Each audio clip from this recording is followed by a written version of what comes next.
Namayo Vishnu Padaya Krishna Pristaya Bhutale Srimate Bhakti Vedanta Swami Nami Namaste Saraswate Deve Gauravani Pracharine Nirshesha Shunyavadi Pasyatya Deshatarine Srila Prabhupada ki jai, Guru Maharaj ki jai.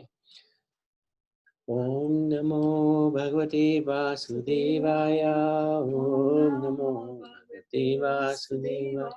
Om Namo Bhagavate Vasudevaya. So Hare Krishna, dear devotees, thank you very much for joining us. Madhusudan Prabhu, great, you're there. Hare Krishna. Hare Krishna. Fantastic. Nice. Yeah, thank you. Thank you very much. So I'd like to seek the blessings and good wishes of the devotees present, so that we can say something that will please the Supreme Lord and purify our existence at the same time. So we're on the fourth verse now of the Gita Mahatmya, which is from the Padma Purana. This was spoken by Lord Shiva originally, and then transcribed into the Padma Purana by Srila Vyasadeva. And it's the glorification of the Gita, very important. And Lord Shiva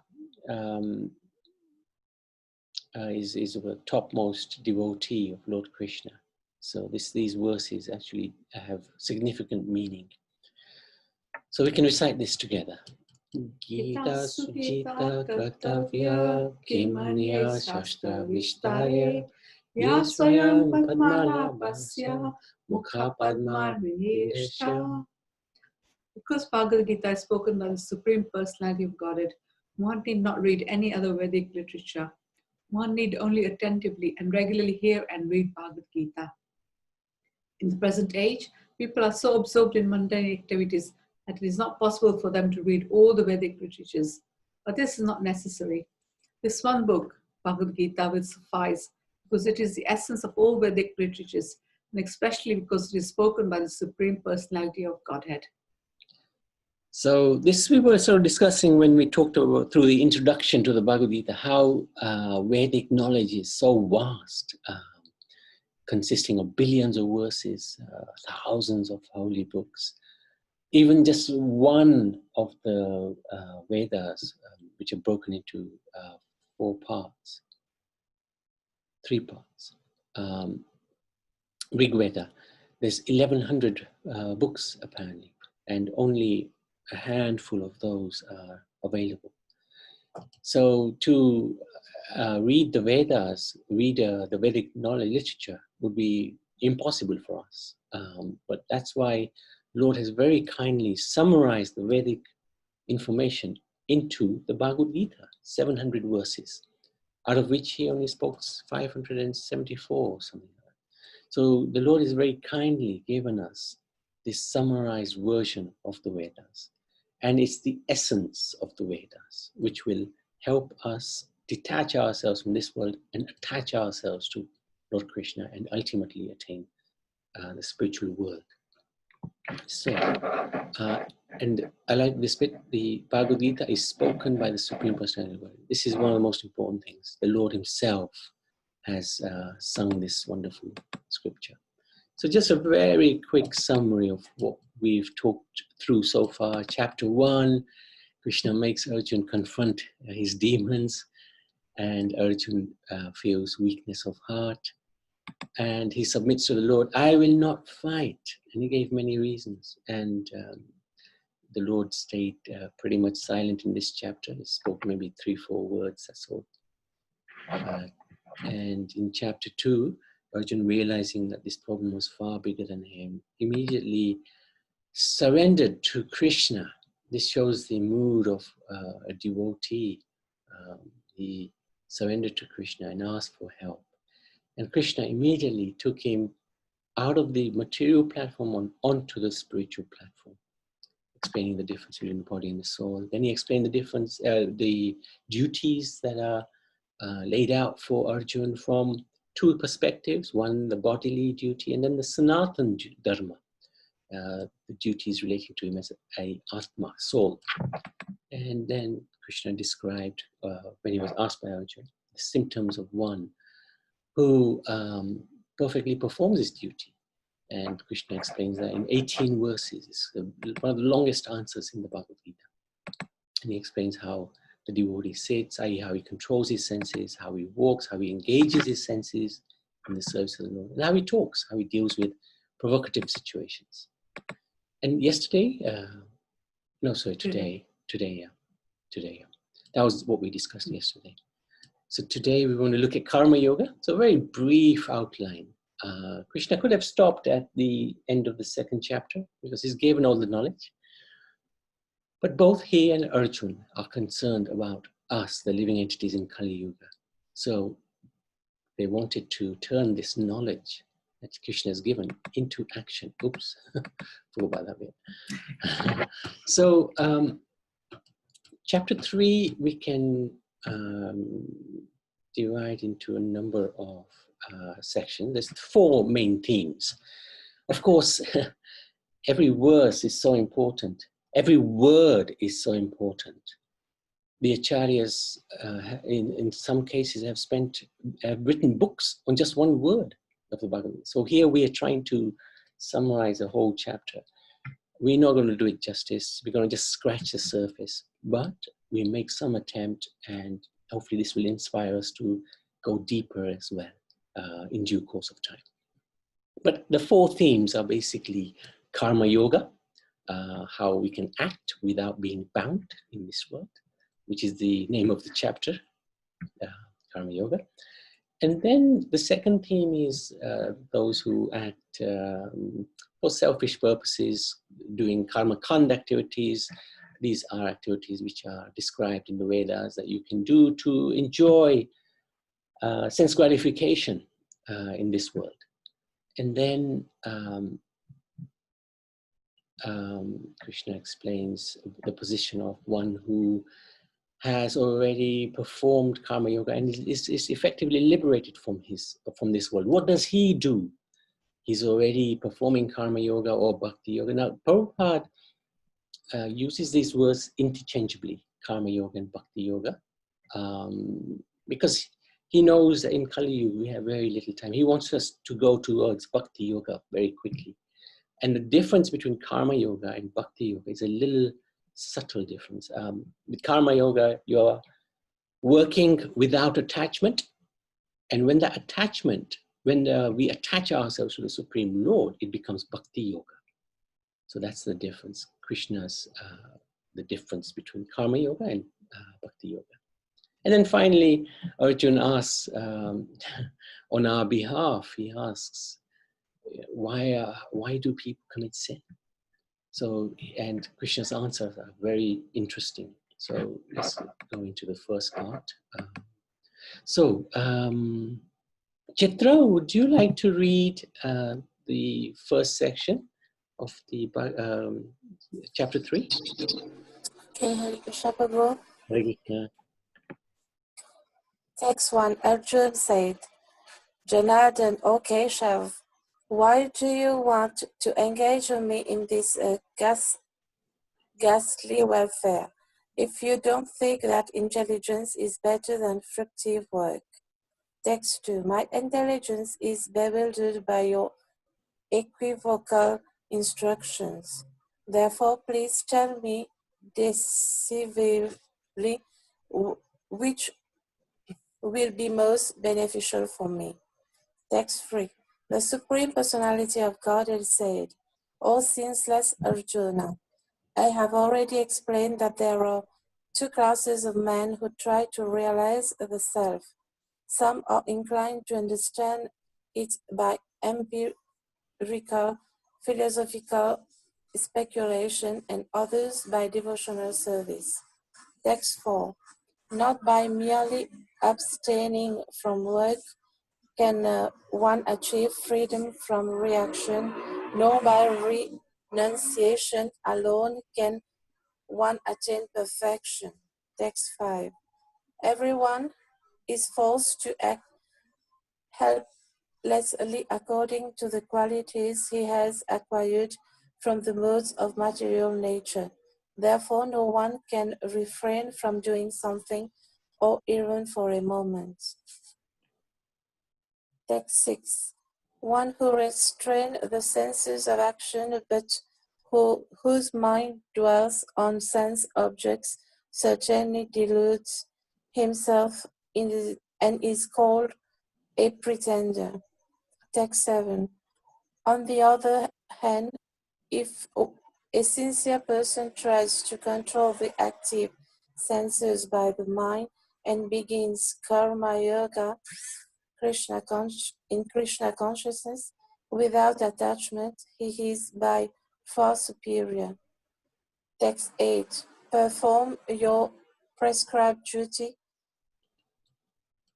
for doing so is better than not working. One cannot even maintain one's physical body without work. Text 9. Work done as a sacrifice for Vishnu has to be performed, otherwise work causes bondage in this material world. Therefore, O son of Kunti, perform your prescribed duties for his satisfaction, and in that way you will always remain free from bondage. Thank you very much, Chitra. Thank you. So this text number 9 is a key verse in this chapter. Yagna tat kamano yatra. Loko karmana loko karmana tadatam karma kaunteya mukta sangha samachar. Work done as a sacrifice for Vishnu has to be performed. Otherwise, work causes bondage in this material world. So, now, at the beginning of the chapter, Arjuna asks, what is your instruction? I still don't understand. He's saying, you're saying I should act, but you're also saying we should have knowledge. What do I do? What is the best thing for me to do? Now, when we have dilemmas in our life, sometimes the easiest thing to do is run away. And that's the sort of status that Arjuna was at. He had to fight this battle. He had to fight his loved ones. So he took the position of a typically confused, immature spiritualist and said, right, I'm leaving. I don't want to fight.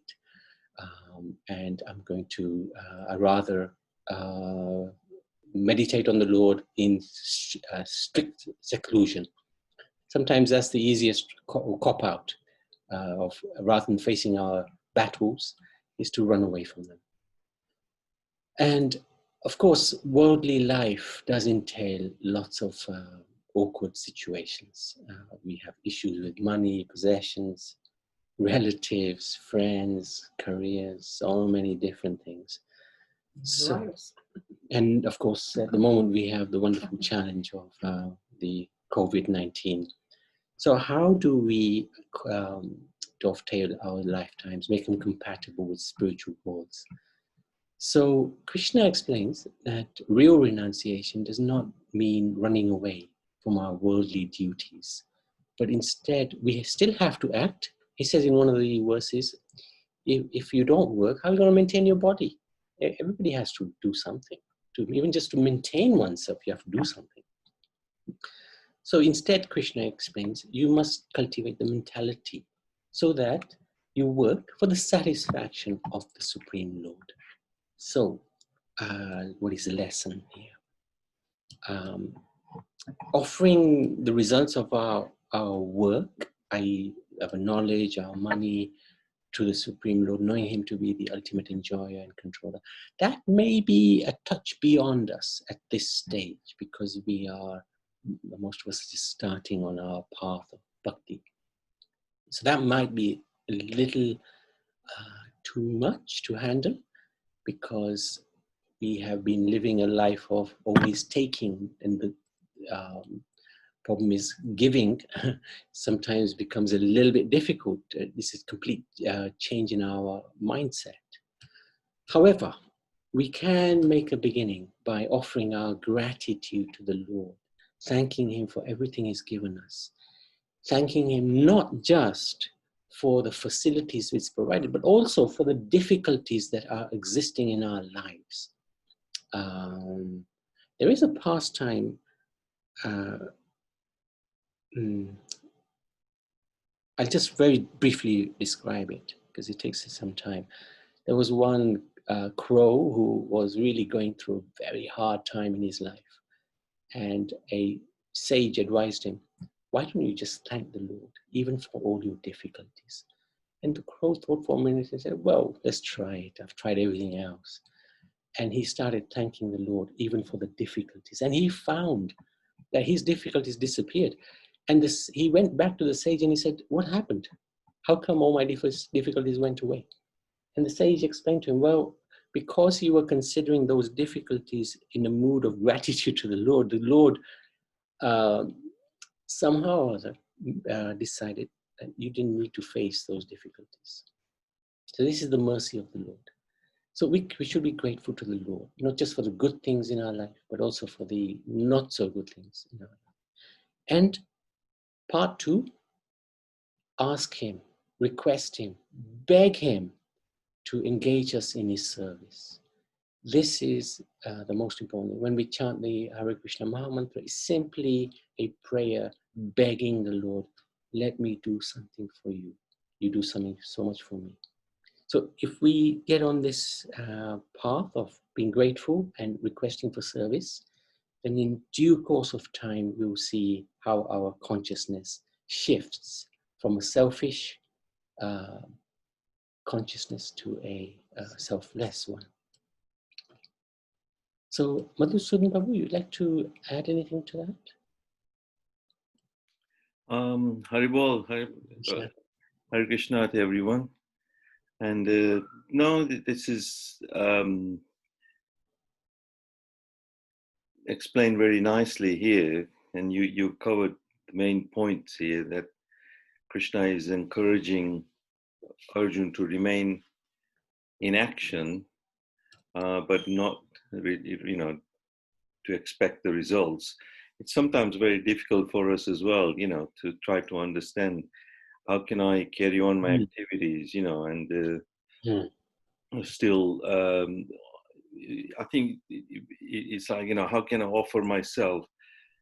I got wealth, money, this, that, or whatever comes in my life. How can I offer it as a service to the Lord? And also, there is a section where, in one of the verses, I think it's verse 6 or so, where Krishna is also warning Arjuna that, some may pretend to be like doing some spiritual activities, and through for some gain or something, they may sound very philosophical, and I'll just try and read this out here a little bit from the purport, that when he said there are many pretenders who refuse to work in Krishna consciousness, but make a show of meditation while actually dwelling within the mind upon sense enjoyment. So such pretenders may also speak on a dry philosophy in order to bluff sophisticated followers. But according to this verse, these are the greatest cheaters. For sense enjoyment, one may act in any capacity of the social order, but if one follows the rules and regulations with particular status, he can make gradual progress. So it's better to follow gradually, learn bit by bit, how can I start my service? And like I say, if we just pray, that's how I think my Krishna consciousness started. I didn't know anything, I didn't know where to start, but at least, one day I said, I should have a picture of Krishna in my house. And then I think, then somehow something guides you from within. And then you say, maybe, you should offer an incense today, maybe I should offer flowers. Then slowly, before you know it, you're doing something in service of Krishna. So in this verse also, this purport, Prabhupada is saying that he who makes a show of being a yogi while actually searching for objects of sense gratification must be called the greatest cheater. So by reading purpose, we realize, who is a cheat, who has the propensity to cheat. And then when we get this knowledge, we'll be fixed properly to not to get cheated. What is the right action for us to do, and be guided properly? So makes sense. That's good. Thank you for that contribution. It's very good. And what verse was that purport relating to? 6. Does anybody have any questions on this particular theme, this point that's just been made? Are we muted? If not, we'll move to the next section. Just wanted to check, you can hear Sanjana, us? she's got. Oh, Sanjana, yes. Do you have a question? I was just wondering about, with like money, possession, people, and career, obviously that's like worldly life, Yeah. and like working for Krishna, like doesn't offering that up, isn't that like quite a worldly thing? I don't know if that question makes sense, but like even if you're entailing your career, does offering that up, is that a good offering, if that makes sense? Very good question. So for example, you yourself, an English graduate, or you're learning, you're doing a degree in English. So ultimately you will perhaps go into journalism or something like that. So does that mean if you're a journalist, is that mutually exclusive from being a devotee of the Lord? No. Whatever profession one is in, one can dovetail it into God consciousness. How do we do that? So Krishna describes it in a few ways. One is by karma yoga. So whatever fruits you receive, you don't be attached to those fruits. You don't attach to the results. So as a journalist, wages maybe, but also as a journalist, you be, looking for name, fame, that you be well known. So don't be attached. If I'm well known, great. If I'm not well known, so be it. And then he goes further. He says, from karma yoga, he goes into jnana yoga, try to understand who you are and the difference between the body and the soul. And then he goes further than that. Ultimately, he goes to bhakti yoga. So he says, whatever work you're doing, you're not just detached from that work, but you're actually offering the result of that work to me. So from a journalist point of view, your work, you can write articles about Krishna, but it doesn't even have to be direct about Krishna. It can be whatever article you do. You can pray to the Lord, my dear Lord, please guide me. And if you wish, you can guide me from within the heart, what you would like me to say, what you would like me to do. In that way, it actually becomes, your profession becomes bhakti. Does that make sense? Thank you. Yeah, that was really helpful. Thank you so much. And Sanjana, always keep asking, huh? If you think, hey, that doesn't make sense, you're very welcome to keep asking, until you get the right answer. Yes. Thank you very much for your question. Thank you. Hare Krishna. Hare Krishna. Priti, do you have a question in mind? Sure. Oh, okay. No, I just was like, yeah, I can hear you. Okay, you can stay on the line, actually. Like, read the section. Yeah. We can. Yes, please. Okay. Text 10. In the beginning of creation, the Lord of all creatures sent forth generations of men and demigods, along with sacrifices for Vishnu, and blessed them by saying, be thou happy by this yajna sacrifice, because its performance will bestow upon you everything desirable for livingly happily and achieving liberation. Text 11. The demigods, being pleased by sacrifices, will also please you, and thus by cooperation between men and demigods, prosperity will reign for all. Text 12. In charge of the various necessities of life, the demigods, being satisfied by the performance of yajna sacrifice, will supply all necessities to you. But he who enjoys such gifts without offering them to the demigods in return is certainly a thief. Text 13. The devotees of the Lord are released from all kinds of sins because they eat food which is offered first for sacrifice. Others who prepare food for personal sense enjoyment verily eat only sin. Text 14. All living bodies subsist on food grains which are produced from rains. Rains are produced by performance of yajna sacrificed, and yajna is born of prescribed duties. Text 15. Regulated activities are prescribed in the Vedas, and the Vedas are directly manifested from the Supreme Personality of Godhead. Consequently, the all-pervading transcendence is eternally situated in acts of sacrifice. Text 16. My dear Arjun, one who does not follow in human life the cycle of sacrifice thus established by the Vedas certainly leads a life full of sin, living only for the satisfaction of the senses. Such a person lives in vain. Thank you, Priti. That's read very nicely. Text 16 is quite important here because it's where we're going to start from in terms of analyzing this particular theme that Krishna just talked through. It describes a person who is disregarding everything that's in the Vedas and basically living a life full of sense enjoyment, just selfish life, lives in vain. And this describes, I would say, probably 95, 97, 99% of people don't follow any rules. So here, he's actually, in this theme, he's describing the yoga ladder. On the lowest level is that 16th verse. An individual who is solely interested in materialistic enjoyment. Doesn't matter whether it's sinful or, he'll just do anything just to enjoy. The next level higher than that. And that's really animalistic level. No different from the animal. Eating, sleeping, mating, defending. That's what the animals do. That's what the individual does. So you can't get much lower than that.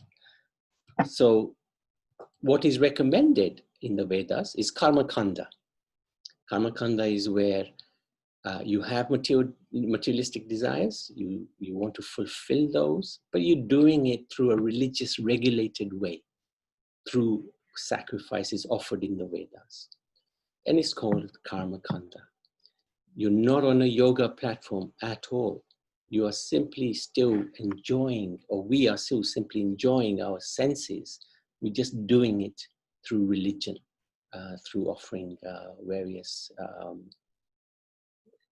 perhaps animal sacrifices is an example. The Vedas recommends animal sacrifices, but of course, the purpose of those sacrifices is to elevate the animal in his progression towards spiritual life. But of course, there are no Brahmins available now who can perform such sacrifice. But still, sacrifices go ahead because people want to enjoy their tongues and eat meat. So they do it in the name of the Vedas, karma kanda. What's the next stage up? This karma yoga. So this is where you begin some sort of detachment from material enjoyment. And there's two types of karma yoga.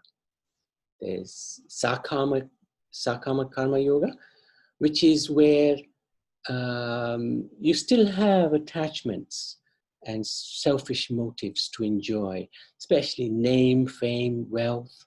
But you also realize that there is a Supreme Lord, and you offer part of your results to the Supreme Lord. But the reason you're doing it is to get something back in return. So say giving, demigod worship, giving donations to the temple, but wanting your name publicized, something like that. The second part of the karma yoga is nishkama karma yoga, which is you're well situated at this point. You are maintaining yourself, taking whatever you need, But the rest of it, you are not attached to that wealth at all, and you're offering it to the Lord. It's where you become selfless. And this is very close to Bhakti Yoga. There is a very small distinction between Nishkama Karma Yoga and Bhakti Yoga. With Bhakti Yoga, you're fixed firmly in God consciousness. Okay. So those who are at the level of Nishkam Karma Yoga, they have actually broken through the law of karma. Karma doesn't impact them. And they've attained peace. And they are liberated personalities, even whilst living in this world, because they have no attachment to material objects, and they are offering the results to the Supreme Lord. So the lesson from this one, if you recall when we were reading, it says that this text number 13, the devotees of the Lord are freed from sin because they offer their food to the Lord. This is very, very important. Whatever one cooks, as long as it's without meat, fish, or eggs, or onion and garlic as well, one offers that to the Supreme Lord. So we don't taste the food whilst we're cooking. We have a special plate, perhaps, for the Supreme Lord. And whatever we cook, we would put that into, or a portion of it would be put in the plate, and then that would be taken before the picture of the Lord, or if you have murti of the Lord, then you would take it before the murti and you would pray to the Lord. My dear Lord, I have made this as purely as I can for your pleasure. Please accept it. So that food becomes what we know as prasad. Prasad translates into mercy of the Lord. So that prasad, after we've offered it, we can honor, we can eat that prasad.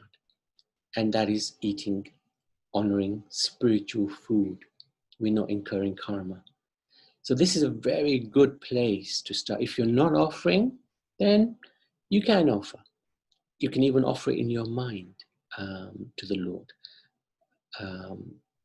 But somehow or other, bring the Lord into your consciousness before eating the food that's been cooked. If one is already offering, there's two aspects we have to be a little careful of. One is that we don't, whilst we're cooking, we don't enjoy that food with our eyes or smell. A little hard to do sometimes, but if you're hungry especially. So maybe before cooking, you can have a little something to eat. Of course, you shouldn't cook with food undigested in your belly, but somehow or other, we have to control our senses whilst we're cooking, so we don't try to enjoy that cooking through our eyes or smelling the food. We want to cook for the pleasure of the Lord. And also, if one is already offering, then perhaps we can come to the next stage, which is, let's cook what the Lord wants to eat. What does the Lord want to eat today?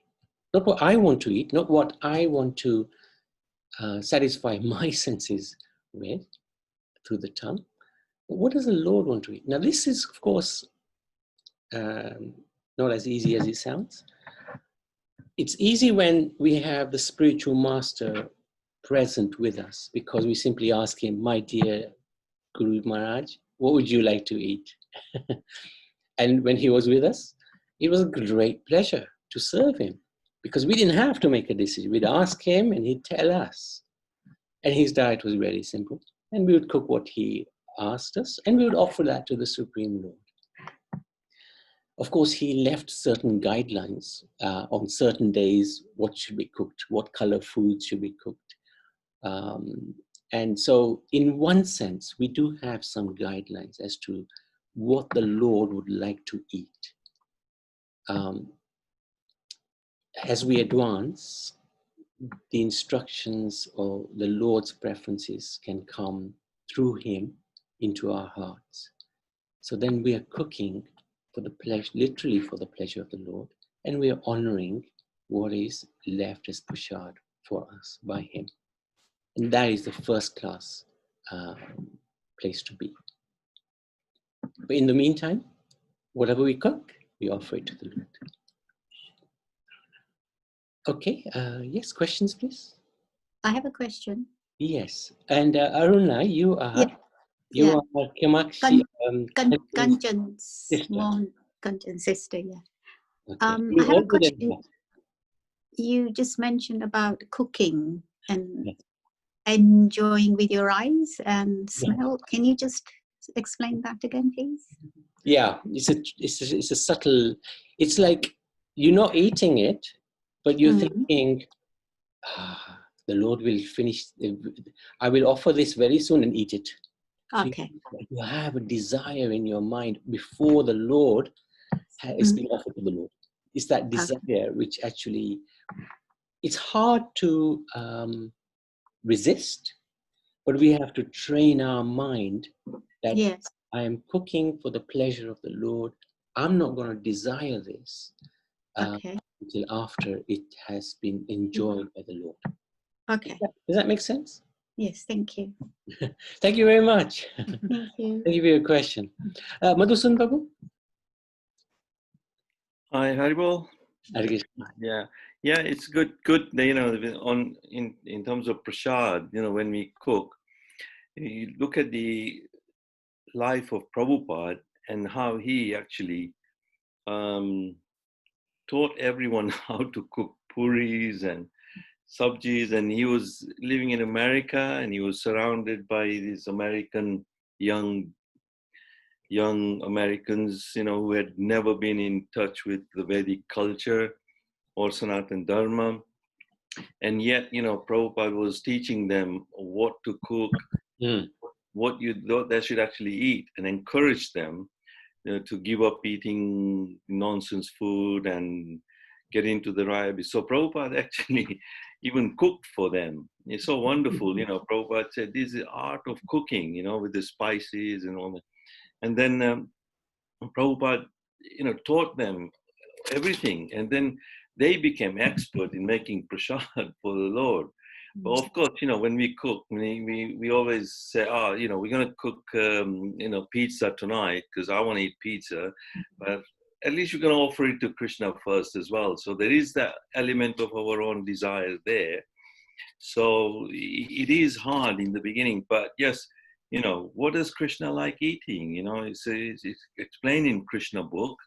You know, Krishna likes kachoris and things like that, laddus. And when he's with his Gopa friends, they are going out picnic, and Radharani knows Yasoda Maya, and they know what like Krishna likes. But he likes makhan a lot, yes. So we come to a stage where we start to understand what Krishna likes and what Krishna doesn't like. And not just in terms of what we offer him in terms of food, but also in action as well, other activities, you know. Does Krishna like me to be, you know, doing activities which are not conducive to my good well-being? Then maybe, you know, that's not encouraged, you know. So we start to understand what Krishna likes and doesn't like. Yeah, you want to say something? Yeah, come on. Regarding cooking, I remember Shivram Maharaj had comes to stay with us, and in the conversation, somehow or the other, he started talking about when you're cooking, your mind should be on Krishna. And he said, nice. in India, that sometimes some people are so clever and they can put their thought processes in the cooking that could get people ill or something. And I can vaguely remember him saying it. So it's the consciousnness of your person that when cooking has to be pure, devoted, and so that the cooking comes out as sweet and really so that Lord can enjoy. Very good contribution. In fact, this is a whole topic which we've covered it in one of our earlier seminars, but how to cook, the art of cooking is such an important art. So one day, if devotees are interested, after we finish this, we can look at this art of cooking. Because you're absolutely spot on, our consciousness transfers into the food that we're cooking, especially grains. Yeah. So, and that's why it's said here in this verse is that, you know, or later on it'll come, maybe that from rain comes grain and grains from grain. So we you know, we will understand that a little bit more.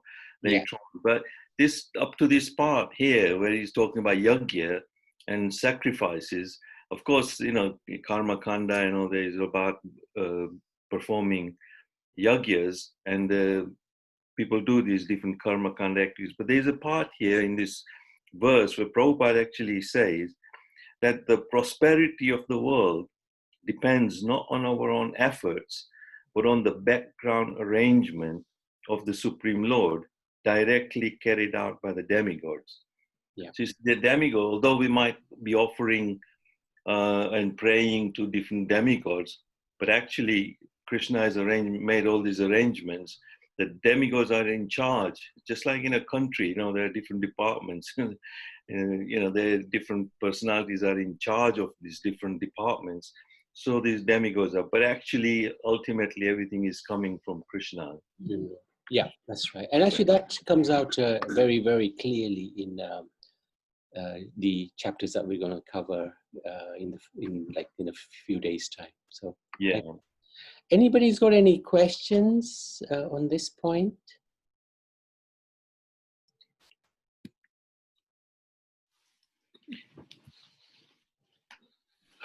Okay, carry on. Yeah. Oh, Priti, would you like to carry on reading? I don't mind, Prabhu. Go on. Okay. Text 17. But for one who takes pleasure in the self, whose human life is one of self-realization, and who is satisfied in the self only, fully satiated, Yeah. for him there is no duty. Text 18. A self-realized man has no purpose to fulfill in the discharge of his prescribed duties, nor has he any reason not to perform such work, nor has he any need to depend on any other living being. Text 19. Therefore, without being attached to the fruits of activities, one should act as a matter of duty, for by working without attachment, one attains the supreme. Text 20. Kings such as Janak attained perfection solely by performance of prescribed duties. Therefore, just for the sake of educating the people in general, you should perform your work. Text 21. Whatever action a great man performs, common men follow, and whatever standards he sets by exemplary acts, all the world pursues. Text 22. O son of Pritha, there is no work prescribed for me within all the three planetary systems, nor am I in want of anything, nor have I a need to obtain anything, but yet I am engaged in prescribed duties. Text 23. For if I ever fail to engage in carefully performing prescribed duties, O Partha, certainly all men would follow my path. Text 24. If I did not perform prescribed duties, all of these worlds would be put in ruination. I would be the cause of creating unwanted population, and I would thereby destroy the peace of all living beings. Text 25. As the ignorant perform their duties without attachment to results, the learned may similarly act, but without attachment, for the sake of leading people on the right path. Sorry, I think I said without initially there. Yeah. Text 25. As the ignorant perform their duties with attachment to results, the learned may similarly act, but without attachment, for the sake of leading people on the right path. Text 26. So as not to disrupt the minds of ignorant men attached to the fruitive results of prescribed duties, a learned person should not induce them to stop work. Rather, by working in the spirit of devotion, he should engage them in all sorts of activities for the gradual development of Krishna consciousness. Text 27. The spirit soul, bewildered by the influence of false ego, thinks himself the doer of activities that are in actuality carried out by the three modes of material nature. Text 28. One who is in knowledge of the absolute truth, almighty armed, does not engage himself in the senses and sense gratification, knowing well the differences between work in devotion and work for fruitive results. Text 29. Bewildered by the modes of material nature, the ignorant fully engage themselves in material activities and become attached. But the wise should not unsettle them, although these duties are inferior due to the performer's lack of knowledge. Text 30. Therefore, O Arjun, surrendering all your works unto me, with full knowledge of me, without desires for profit, with no claims to proprietorship, and free from lethargy, fight. Text 31. Those persons who execute their duties according to my injunctions and who follow this teaching faithfully without envy become free from the bondage of fruitive actions. Text 32. But those who, out of envy, disregard these teachings and do not follow them regularly are to be considered bereft of all knowledge, befooled and ruined in their endeavors for perfection. Text 33.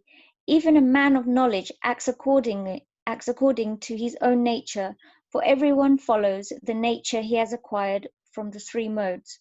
What can repression accomplish? Text 34.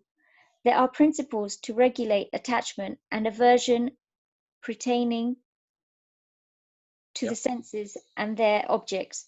One should not come under the control of such attachment and aversion, because they are stumbling blocks on the path of self-realization. Text 35. It is far better to discharge one's prescribed duties, even though faultily, than another's duties perfectly. Destruction in the course of performing one's own duty is better than engaging in another's duties, for to follow another's path is dangerous. So there's a lot there. There was a lot there.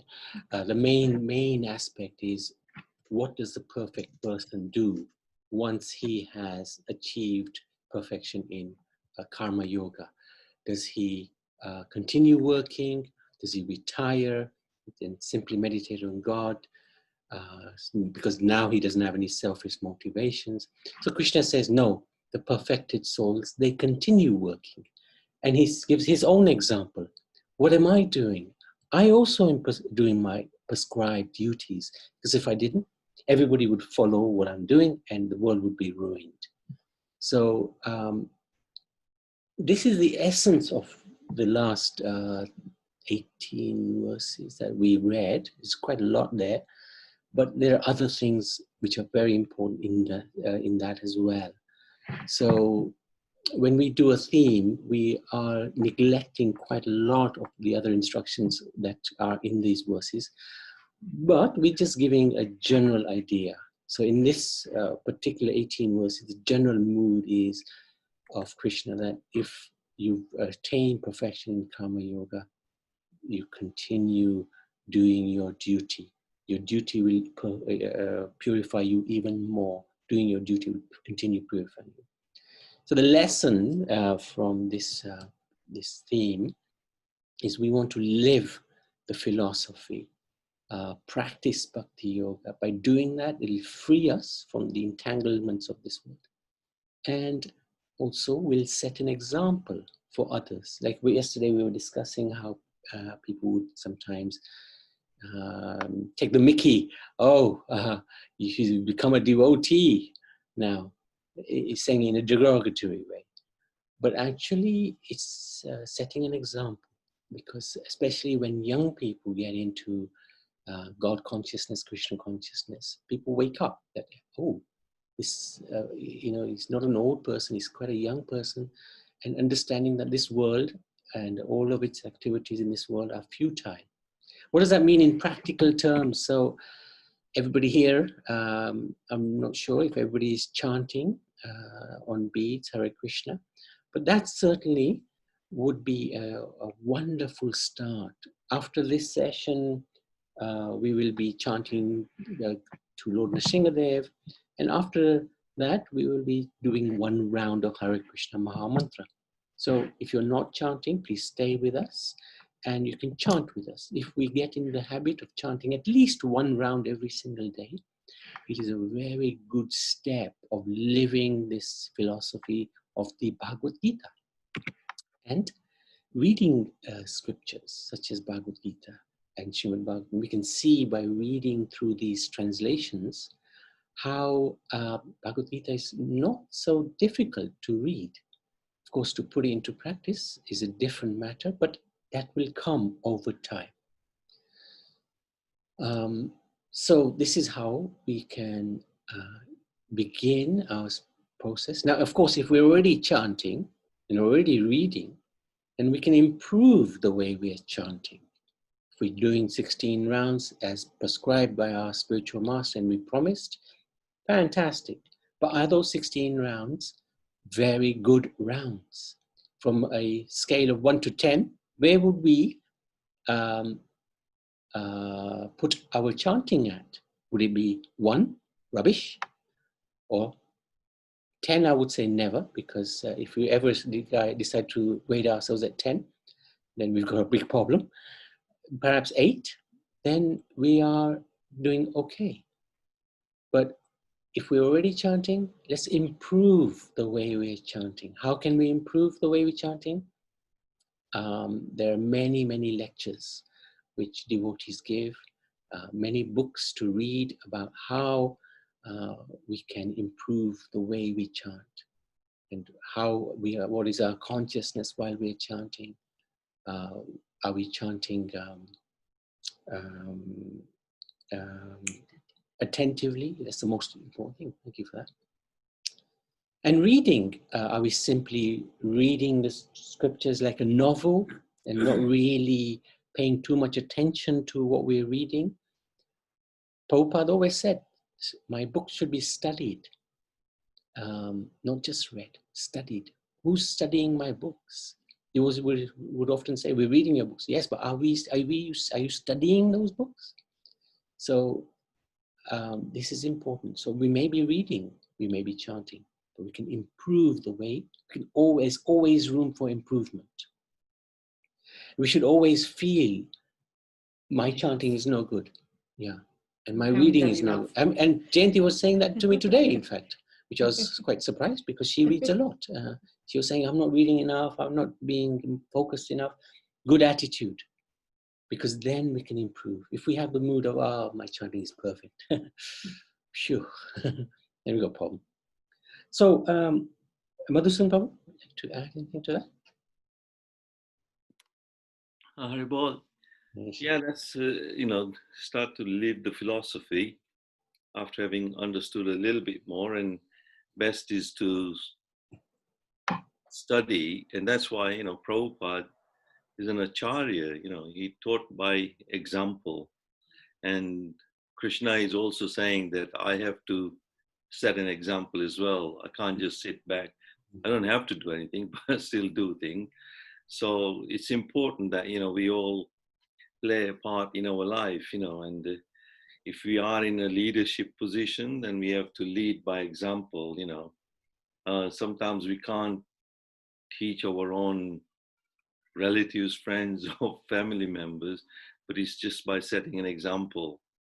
You will in your personal life now will know that you just by having set an example, your children will have followed, and they take on to this path of bhakti, and hopefully they do well as well. So it is by setting example. But yeah, just reading and chanting, and there's always room for improvement. Some days are good, some days are not good. Some days our mind is focused, and others days so, but it's generally when we are remaining submissive and offering ourselves little by little, Krishna is guiding us. So things will improve as we go along, hopefully. Very good. Thank you for sharing. Any questions on this particular theme, this particular lesson?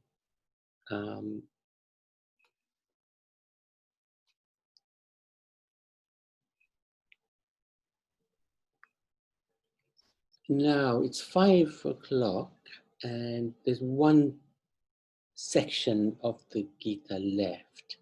We can cover this tomorrow. It should not take too long, and then move into chapter 4. Is that okay by everybody? I'm happy to continue, but I'm just mindful that it is 5 o'clock, and if there's any strong opinion that we should carry on, I'm happy to do that. Otherwise, we can take this on tomorrow.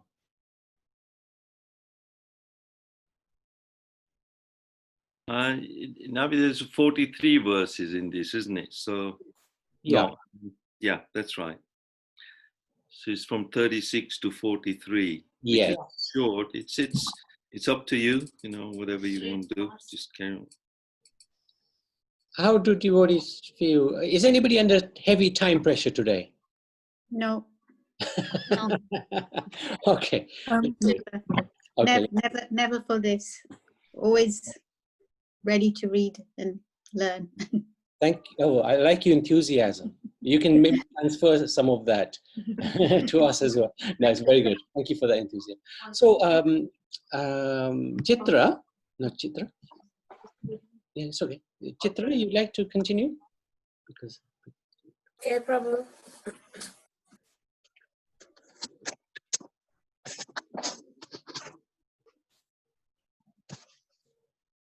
Text 36. Arjuna said, O descendant of Vishnu, by what is one impelled to sinful acts, even unwillingly, as if engaged by force? Text 37. The Supreme Personality of Godhead said, it is lust only, Arjuna, which is born of contact with the material mode of passion and later transformed into wrath, and which is the all-devouring sinful enemy of this world. Text 38. As fire is covered by smoke, as a mirror is covered by dust, or as the embryo is covered in the womb, the living entity is similarly covered by different degree of this lust. Text 39. Thus, the wise living entity pure consciousness becomes covered by his eternal enemy in the form of the lust, which is never satisfied and which burns like fire. Text 40. The senses, the mind, and the intelligence are the setting places of this lust. Through them, lust covers the real knowledge of the living entity and bewilders him. Text 41. And therefore, O Arjuna, best of the Bharatas, in the very beginning, curb this great symbol of sin, lust, by regulating the senses and slay the destroyer of knowledge and self-realization. Text 42. The working senses are superior to dull matter. Mind is higher than the senses. Intelligence is still higher than the mind. And the soul, is even higher than the intelligence. Text 43. Thus, knowing oneself to be transcendental to the material senses, mind, and intelligence, O mighty Arjuna, one should steady the mind by deliberate spiritual intelligence, Krishna consciousness, and thus by spiritual strength conquer this unstable enemy known as lust. Jai, thank you, Chitra. Very nicely read. So that's the end of chapter 3, Karma Yoga. And the basic summary, it's very straightforward summary in one sense, because Arjun asks, in life, even though I know the best course of action, what is it that impels me time and time again to act improperly? So why are we, it's almost like force that we commit sin. And Krishna explains that the root cause of this phenomena is the eternal enemy of the spiritualist, lust. And Krishna explains where this lust sits. He sits in the senses, the mind, and the intelligence. And he also says the lust must be nipped in the bud by regulating the senses. And he gives a very strong hint. The mind is higher than the senses. Intelligence is higher than the mind, but higher than the intelligence is you, the soul. So what's the lesson? This one is quite straightforward. To regulate the senses and destroy this lust at its source, first we have to follow the 4 rules and regulations. No meat, no fish, no eggs, no onion, no garlic. Oh, okay, go on. What are they? 4. Oh, no gambling, no intoxication. And we also abstain from tea and coffee and caffeine, and no illicit relationships. So first, follow the rules and regulations. But in order to help us do that, we can sharpen the intelligence by chanting and hearing. We just did the chanting and hearing already in this lesson number 13. So that will complement our following these rules and regulations. We may not be used to following all of these rules and regulations because we've lived in a different atmosphere. Our family life may be different. I don't know if Pritam is there. She's not there today. Pritam was born in a Hindu family, but they were eating meat from long before she was even born. But when she was 4 years old, she realized the wrong in this, and she stopped eating meat against everybody's wishes. 4 years old. So, but we may not be so lucky in that sense. So we may have not followed these rules and regulations until we now come to realize that we should be following these 4 rules and regulations. So we can make an attempt to follow these rules and regulations, but this chanting and hearing will strengthen our mind to follow those rules and regulations. So this is probably one of the most important lessons, together with the chanting and hearing. Chanting and hearing, and this is really the basis of our spiritual commitment. And it's never too late, really, to start following these rules and regulations. We've had lots of examples of people who've been eating meat all their life, and having come into association of devotees, have given that up. And they've progressed amazingly as well. So it's never too late. You can't say, okay, I've been eating meat all my life or something, so I can't give that up now. So, Madhusudan Prabhu? Very well.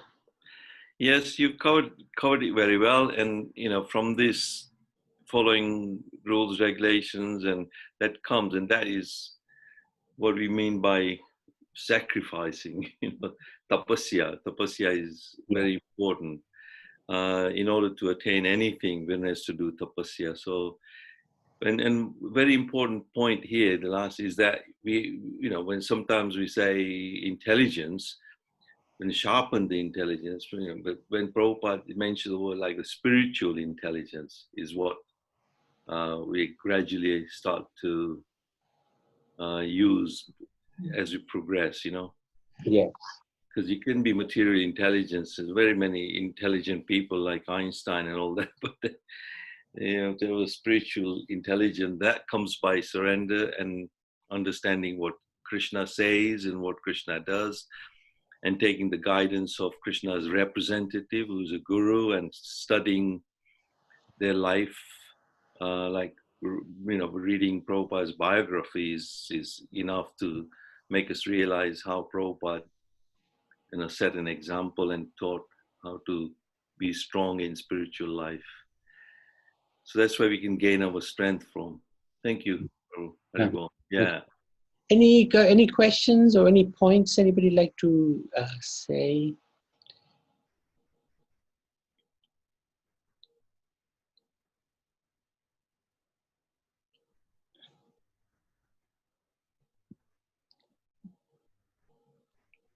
Good session, Prabhu. Thank you very much. Oh, thank you. Thank you for participating. Thank you to you, Prabhu, and Kamakshi, and Jayanti, and Chitra, and Priti, and Sanjana as well. Nice. Hope. Sorry? Yeah, okay. Haribo. Hare Krishna. And Sanjana, if you join tomorrow, I'd like you to read the whole chapter. Huh? If you're Okay, interested. yeah, sure. Brilliant. Brilliant. I'm so proud of Sanjana, actually. Thank you very much for joining us. Thank you. Hare Krishna. So.